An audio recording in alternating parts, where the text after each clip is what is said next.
I'd like to thank you for making it a successful and memorable occasion, because without the active participation of all those who attend, we will achieve nothing. I'd also like to thank all those ministries and institutions and organizations in Havana who have worked with us during several months to make the last 4 days possible. And I'd like, on your behalf, if I may, and certainly on behalf of the Foundation Council of the Global Forum of Health Research, to thank most sincerely and with very deep gratitude Stephen Matlin and all the staff at the Global Forum for Health Research. There is no doubt for any of us who've ever been involved in organising anything like this that a calm and constructive approach is necessary to the manifold, I think the PC term is challenges, which present themselves in the course of organising something like this. So thank you very much to Stephen and your staff. So as participants, we've had a unique opportunity to share experiences and to learn and to see for ourselves the cutting research and innovation that's taking place in Cuba. By opening their centres of excellence to all participants and to the media so broadly for the very first time, Cuba has enabled us all to see and to learn about its innovative healthcare model and has shown its ability to help other developing countries on their journey to health progress. In my own country, in the UK, we say necessity is the mother of invention. My time in Cuba has taught me that adversity is the mother of innovation. We've had a diversity of participants this year, including people from public and private sectors who've come together to explore the challenges in the field of research and have underlined the need for collaboration in the culture of science and, I should say, of education, and the importance of investing in human capital. We've explored ways and tools to enable research results to be translated into public health policies that can then be successfully implemented. But there's no mistake that the effective change requires active management. The translation of science and technology into healthcare benefits does not occur on its own.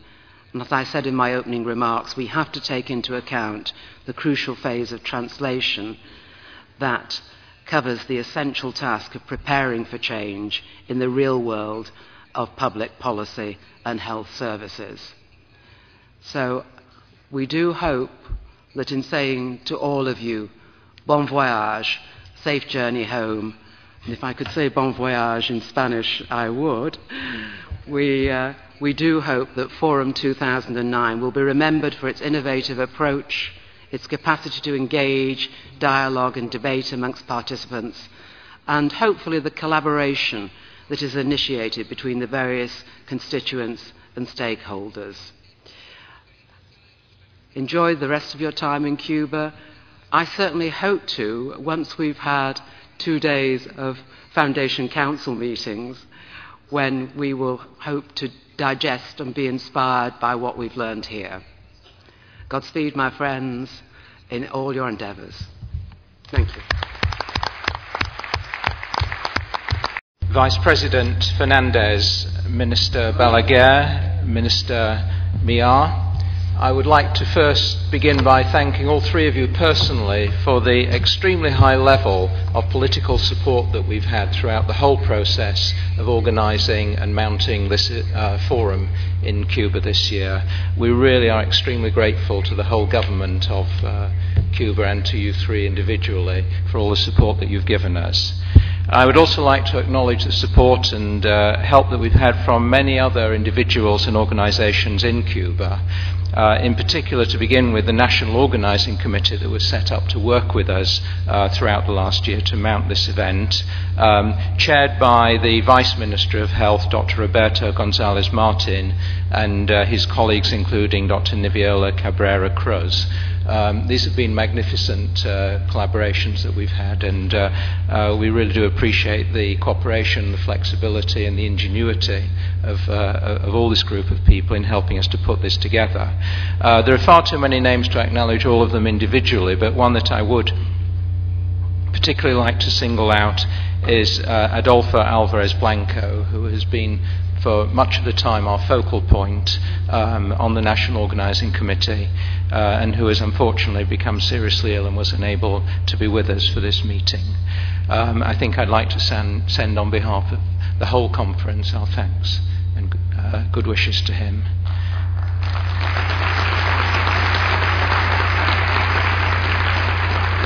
And I would also like to thank the whole group of Cuban student volunteers who've been with us throughout the week, lively, attentive, and always trying to be very helpful and to see that people got to the right places and that everything worked well. So thank you to them too.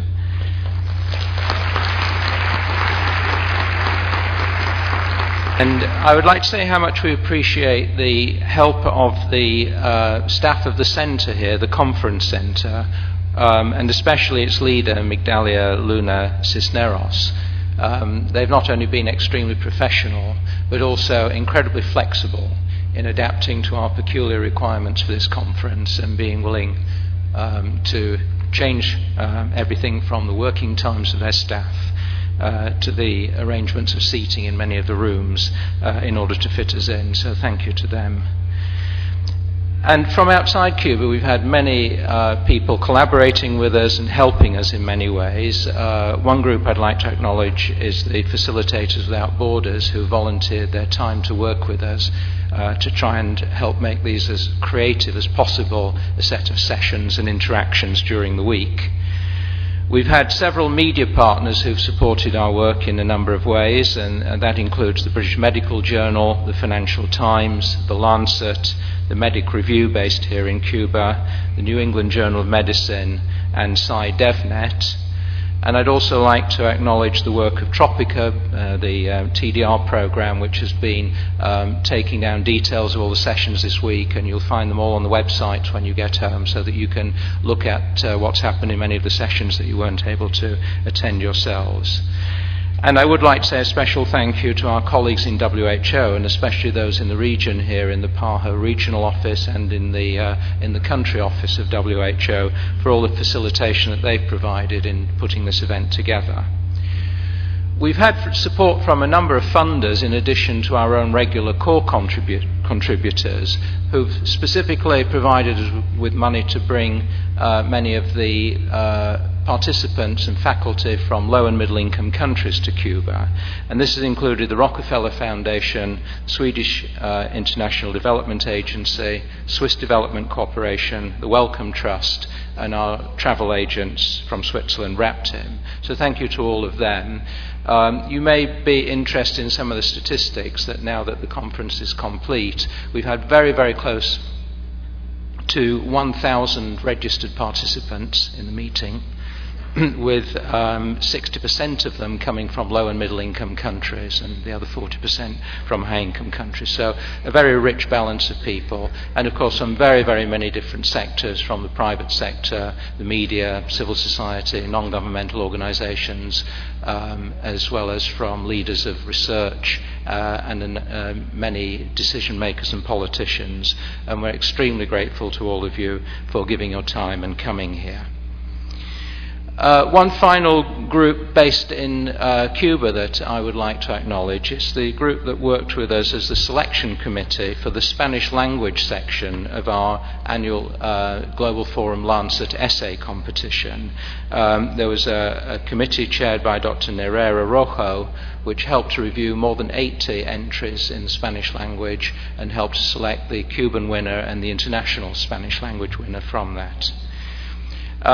And finally, last but by no means least in my round of thanks, I'd like to thank all the staff of the Global Forum for Health Research.